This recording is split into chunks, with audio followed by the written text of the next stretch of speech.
ஹரஹர நம பார்வதி பதஜே ஹரஹர மகாதேவ தென்னாருடைய சிவனே போற்றி எந்நாட்டவர்க்கும் இறைவா போற்றி. வேண்டத்தக்கது அறிவோயினி வேண்டும் முழுதும் தருவோயினி வேண்டும் அஜன் மாலுக்கு அறியோயினி வேண்டி என்னை பணி கொண்டாய் வேண்டும் பரிசு ஒன்று உண்டனில் அதுவும் உண்டன் விருப்பன்றே. தத்புருஷாய வித்மகே மகாதேவாய தீமகே தன்னோ ருத்ர பிரச்சோதயாத். எல்லாமல்ல பார்வதி பரமேஸ்வரனுடைய பெருங்கருணையினாலே அன்பார்ந்த சிநேயர்களுக்கு உங்களுடைய ஜோதிட ஆச்சாரியர் ஜோதிட குரு சிவஸ்ரீ டி சரவணமாணிக்க சிவாச்சாரியர் முதல்வர் காஞ்சி காமகோடி பீடம் வேத சிவ ஆகம பாடசாலை சங்கரமடம் காஞ்சிபுரம். அலைபேசி 9860598370 9865098370. அடியனுடைய பணிவான வணக்கங்கள் மற்றும் ஆசீர்வாதங்கள். நாம் காண இருக்கக்கூடிய இந்த பதிவு அப்படின்னு பார்த்தோம்னா வார ராசி பலன்கள் அப்படிங்கிற தலைப்பில் மங்களகரமான 21/11/2022 திங்கட்கிழமை முதல் 27/11/2022 ஞாயிற்றுக்கிழமை வரை இருக்கக்கூடிய இந்த வார தினங்களில் மேஷம் ரிஷபம் மிதுனம் கடகம் சிம்மம் கன்னி துலாம் விருச்சிகம் தனுசு மகரம் கும்பம் மீனம் ஆகிய ராசிக்காரர்களுக்கு உண்டான அசுப பலன்கள், சந்திராஷ்டம தினங்கள், வணங்க வேண்டிய தெய்வங்கள், அதிர்ஷ்ட எண்கள், அதிர்ஷ்ட வண்ணங்கள், அதிர்ஷ்ட திசைகள் மற்றும் இந்த வாரத்தில் வரக்கூடிய விசேஷ தினங்கள் இதெல்லாம் பற்றி இந்த பதிவின் மூலமாக நம்ம பார்க்குறோம். அப்படி பார்க்கும் பொழுது இந்த வார விசேஷ தினங்கள் அப்படின்னு பார்த்தோம்னா 21/11/2022 திங்கட்கிழமை பிரதோஷம் சம்பவிக்கிறது. அதனால் சிவபெருமானை குறித்து வழிபாடு செய்ய வேண்டிய ஒரு முக்கியமான விரத தினம் அது. சிவனுக்கு உகந்த தினம் பிரதோஷம். இந்த திங்கட்கிழமை சோமவாரத்திலே வரதுனால மிகவும் சிறப்பு வாய்ந்தது. மாலை 4:30 மணிக்கு மேல் 6 மணிக்குள்ளாக சிவாலயங்களுக்கு சென்று அபிஷேக பொருட்கள், புஷ்பங்கள், நிவேதன பொருட்கள் இதெல்லாம் கொடுத்து சிவனை பில்வேலைகளால் அர்ச்சனைகள் செய்து வழிபட்டு வந்தால் எதிர்பார்த்த காரியம் நடைபெறும். 23/11/2022 புதன்கிழமை அமாவாசை. அன்றைய தினம் பித்திருக்கள் முன்னோர்களை நினைத்து வழிபட்டு காலையில் சாப்பிடாமல் தர்ப்பணங்கள்லாம் கொடுத்து பிண்டங்கள்லாம் வச்சுட்டு மத்தியானம் காகத்திற்கு அன்னமிட்டு பிறகு நாம் ஆகாரம் உட்கொள்வது மிகவும் நல்லது. அதே போல் அன்றைய தினத்தில் இந்த உபாசனை தெய்வங்கள், மந்திரதந்திர உச்சாடனங்கள், இந்த மாந்திரீகம், செய்வனை, ஏவல் இந்த மாதிரிலாம் இருந்தால் நிவர்த்தியாகும். அதற்குண்டான காளி, பத்ரகாளி, முனீஸ்வரர், கருப்பராஜன், கன்னிமார், காவல் தெய்வங்கள் இவங்களையெல்லாம் வழிபடக்கூடிய ஒரு தெய்வ தினமாக அன்றைய தினம் விளங்குகின்றது. 24/11/2022 வியாழக்கிழமை வாஸ்து நாள். அதாவது காலை 10:54 ஆரம்பித்து 11:30 இந்த வாஸ்து பகவான் நெத்தரை விட்டு எழுதல், புதிய கிரக ஆரம்பம், கட்டிடப் பணிகள்லாம் துவங்கக்கூடிய ஒரு நல்ல தினமாக அன்றைய தினம் விளங்குது. இந்த வார சந்திராஷ்டமம் அப்படின்னு பார்த்தோம்னா மீனம், மேஷம், ரிஷபம், பூரட்டாதி, உத்திரட்டாதி, ரேவதி, அஸ்வதி, பரணி, கிருத்திகை, ரோகிணி, மிருகசீரிஷம் ஆகிய நட்சத்திரத்தில் பிறந்தவர்களுக்கு இந்த வார சந்திராஷ்டமம் அப்படிங்கிறது சம்பவிக்கிறது.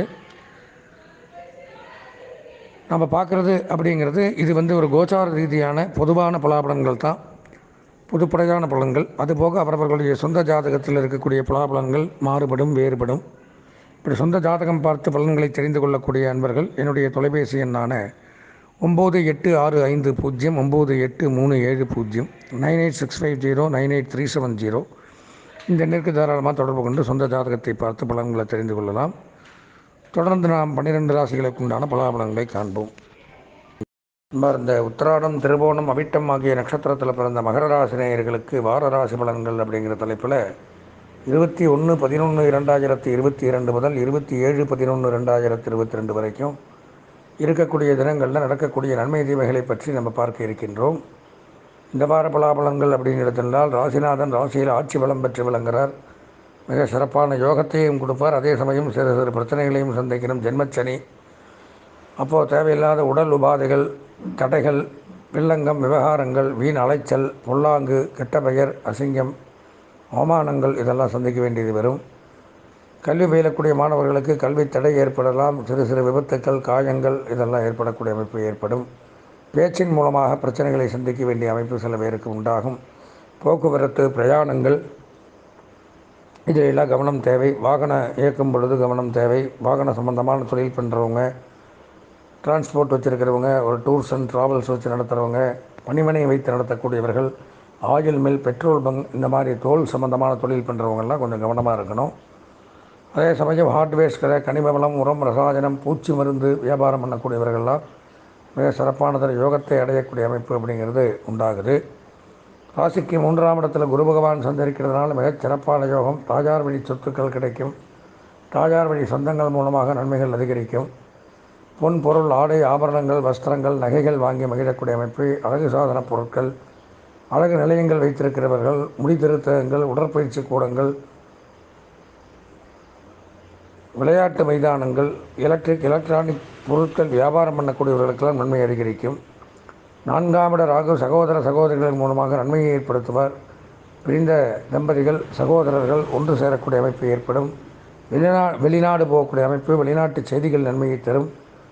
புதிய புதிய ஒப்பந்தங்கள் இதனெல்லாம் கையெழுத்தாகும். அசையாத சொத்துக்கள் வாங்கக்கூடிய அமைப்பு ஏற்படும். உயர்கல்வி, வருவாய்த்துறை, வருமான வரித்துறை, பத்திரப்பதிவுத்துறை, இன்கம் டேக்ஸ், சேல் டேக்ஸ் டிபார்ட்மெண்ட்டில் வேலை செய்யக்கூடியவர்களுக்கு நன்மை கூடுதலாக இருக்கும். 6ஆம் இடம் ரணம், ரோகம், சத்ருஸ்தானத்தில் செவ்வாய் வக்கரகதியில் இருக்கிறதுனால இருந்து வந்த மருத்துவ செலவுகள் குறையும். மருத்துவ உபகரணங்கள், மருந்தகங்கள், மருந்து கம்பெனிகள் இதெல்லாம் வைத்து நடத்தக்கூடியவர்களுக்கு கூடுதல் நன்மை ஏற்படும். மருத்துவ கல்வி பயிலக்கூடிய மாணவர்களுக்கு முன்னேற்றங்கள் அதிகரிக்கும். மருத்துவத்துறை சிறந்து விளங்கும். விவசாயிகளுக்கு பெரும் செல்வம் ஏற்படும். வேளாண்மை கல்வியாளர்கள் சிறப்பான கல்வி முன்னேற்றத்தை அடையலாம். பூமி, வீடு, நிலம் வாங்கக்கூடிய அமைப்பு. அதே மாதிரியே நெடுஞ்சாலை பணியாளர்கள், பில்டிங் கன்ஸ்ட்ரக்ஷன் பண்ணக்கூடியவர்கள், ரிசர்ச் பண்ணக்கூடியவர்கள், லேப் இதெல்லாம் வச்சு நடத்தக்கூடியவர்கள், இரத்த வங்கி இதில் வேலை செய்யக்கூடியவர்கள் இவங்களுக்கு கூடுதல் நன்மை அப்படிங்கிறத சொல்லலாம். இருந்து வந்த கடன் தொல்லை விலகும். வியாதி மறையும். எதிரிகள் அழிவார்கள். ராசிக்கு 11ஆம் இடம் லாபஸ்தானம் அப்படிங்கிற இடத்துல பார்த்தோம்னா சூரியன், புதன், சுக்கிரன் சேர்க்கை மிகச் சிறப்பான யோகம். தோப்பனாருக்கு பதவி உயர்வு, சம்பள உயர்வு, பாராட்டுக்கள் குவிந்த வண்ணம் இருக்கும். அரசுத்துறை, அரசியல்வாதிகள், அரசு பணியாளர்களுக்கு நன்மை சற்று கூடுதலாக கிடைக்கக்கூடிய அமைப்பு அப்படிங்கிறது உண்டாகுது. அதே மாதிரியே புதன் அதிலே இருக்கிறதுனால கல்வி பயிலக்கூடிய மாணவர்களுக்கு கல்வி முன்னேற்றங்கள் அதிகரிக்கும். கல்வித்துறை சிறந்து விளங்கும்.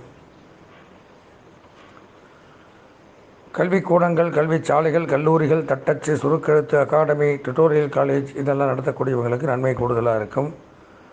தனியார் துறை, நிதித்துறை, நீதித்துறை, ஆடிட்டிங், அக்கவுண்டன்ட், எழுத்து, வசனம், இயக்கம், பேச்சு, சினிமா, இயல், இசை, நாடகம், ஜோதிடம் இந்த துறை சிறந்து விளங்கும். நிதி நிறுவனங்கள், பங்கு வர்த்தகம், ஷேர் மார்க்கெட்டிங், ஃபினான்ஸ், வங்கி ஊழியர்களுக்கு நன்மை சற்று கூடுதலாக கிடைக்கக்கூடிய அமைப்புங்கிறது ஏற்படுது. பொதுவாக மகர ராசி அப்படின்னு எடுத்துட்டால் இந்த வார பலாபலன்களில் 90% நன்மைகள். கல்வி பயிலக்கூடிய மாணவர்கள், அரசியல்வாதிகள், பெண்கள், கலைத்துறையினர், விவசாயிகள், சுய தொழில் பண்ணக்கூடியவர்கள் அனைவருக்குமே 95% நன்மைகள் ஏற்படக்கூடிய அமைப்பு உண்டாகுது.